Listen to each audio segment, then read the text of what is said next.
JTBC에서 새로 방영한 드라마 설광화 논란이 뜨겁습니다.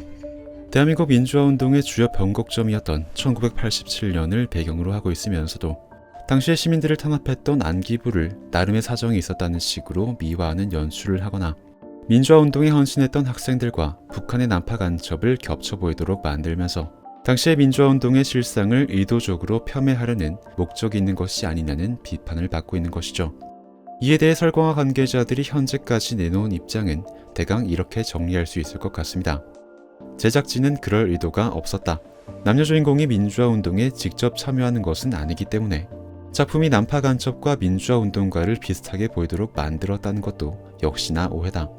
작품은 배경 시점만 1987년일 뿐 나머지 설정은 모두 가상의 것이다.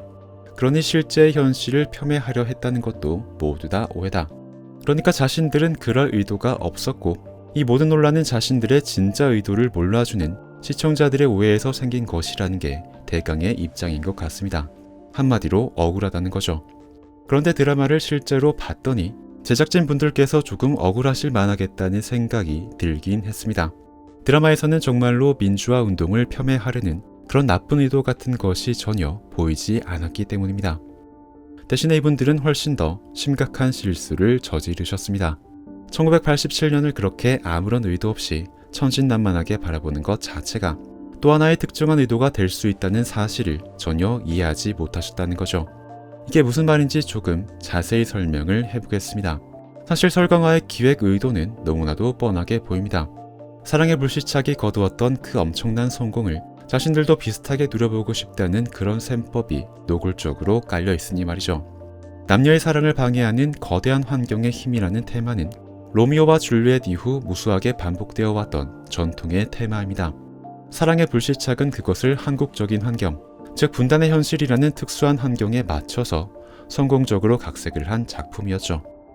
그런 사랑의 불시착의 성공이 부러웠던 설광화의 제작진들은 비슷한 성공 공식을 고민했을 것이고 분단국가라는 소재를 그대로 반복하는 건 속이 너무 뻔하게 보이니 그 대신 한국 안에서 벌어졌던 또 하나의 작은 분단, 즉 정치적인 대립을 이용하면 티도 덜 나면서 비슷한 극적 효과를 낼 수 있지 않겠냐라는 계산을 했던 것으로 보입니다. 그러니까 이 작품에는 오직 이 흥미로운 시대를 활용하여 최대한의 오락적인 효과만 뽑아 먹겠다는 계산밖에 없었던 것입니다. 그런 점 때문에 저는 설광화에 별다른 악의가 없다고 생각합니다. 이 작품에는 역사적 배경을 치밀하게 공부해서 그걸 악의적으로 뒤틀어 버릴 만한 성의도 지식도 없습니다. 정말로 그냥 아무런 생각도 없다는 게 이 작품의 진짜 진심에 가까워 보일 정도죠. 그렇게 아무런 생각이 없는 설광화가 고민하고 있는 건 정말로 딱 하나인 것 같았습니다. 어떻게 하면 오락적으로 더 흥미로울 수 있을까?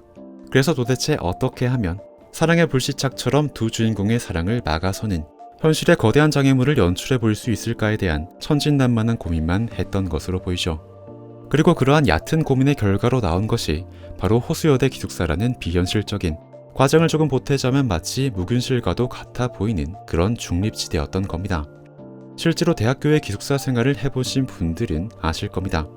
호수여대의 기숙사가 얼마나 비현실적인 판타지로 가득 찬 공간인지를 말이죠. 물론 청춘의 낭만을 극대화하기 위해서 청춘의 공간들을 어느 정도 미화해서 그리는 건 일반적인 관습이기도 하지만 호수여대 기숙사는 그 정도가 너무나, 정말로 너무나 지나칩니다. 한국의 80년대 후반쯤의 경제력으로 저런 공간이 어떻게 가능한지가 납득이 안 될 정도로 말이죠.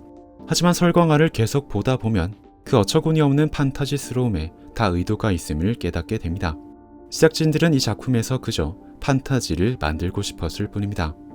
열렬한 사랑에 빠지지만 얼떨결에 세상의 풍파에 휩쓸리면서 험난한 사랑의 여정을 겪는 비운의 남녀 주인공을 내세우는 판타지를 말이죠.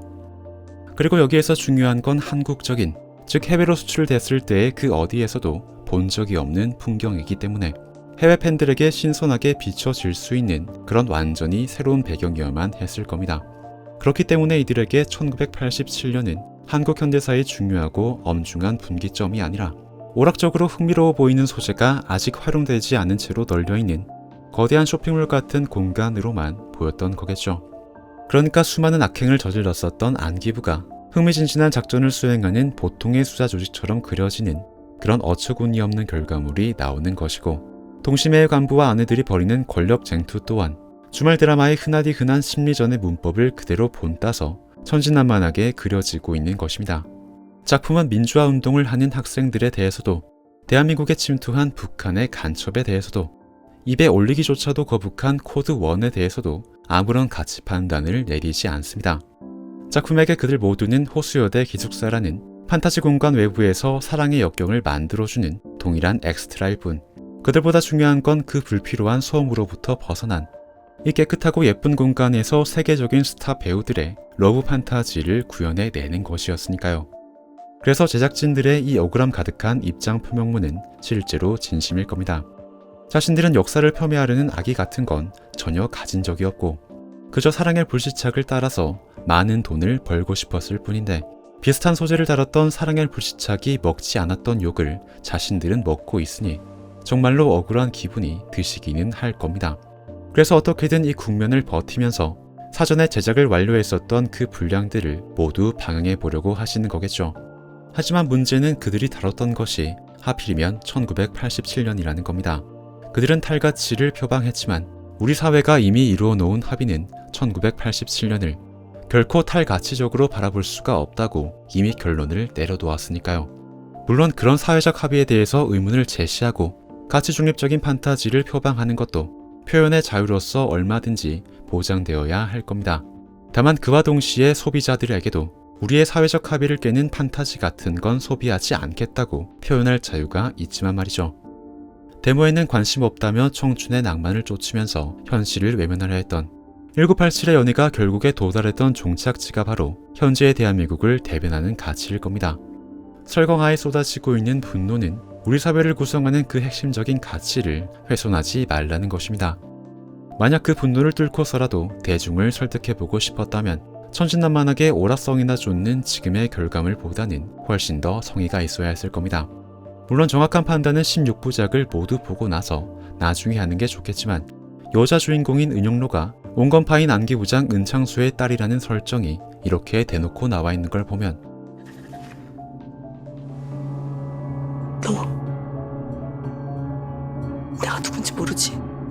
앞으로 설강아가 얼마나 다른 이야기를 보여줄지 기대가 전혀 되지 않는 것도 사실이긴 합니다.